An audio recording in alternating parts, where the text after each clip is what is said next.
ব্যবসা করবো না, আমরা কি করবো? দুনিয়ার কাজ করবো না। আজকে দুনিয়ার কাজ করা যায়?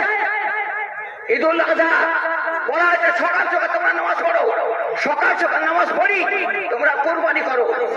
ঈদুল ফিতর সকাল সকাল তোমরা নামাজ পড়ো, আর সকাল সকাল নামাজ পড়ি তোমরা ঈদগাহ ময়দানে যাও।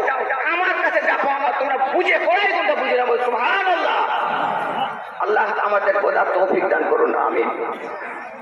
এই মাঝখানে যারা পার্টি ফেলছেন, আমাদের মতো এত অজ্ঞ মানুষ যদি পৃথিবীতে থাকে, পৃথিবীটা আল্লাহ চালাচ্ছেন, আমাদের যদি এই যদি জ্ঞান না থাকে, আমরা আজকে পুরস্কার নিতে এসেছি তো, কি বলেন? পুরস্কার নেব তোমরা সকলে, তা পুরস্কার নেব পেছনে থেকে খামখেয়ালি পার্টি ফেলছে। দেখুন এখন সামনে ফাঁকা, সেই জন্য সকলের কাছে অনুরোধ, আপনারা একেবারে গুছিয়ে নিয়ে একেবারে পার্টি ফেলুন, কাটা সাজিয়ে সাজিয়ে গান পেছন থেকে।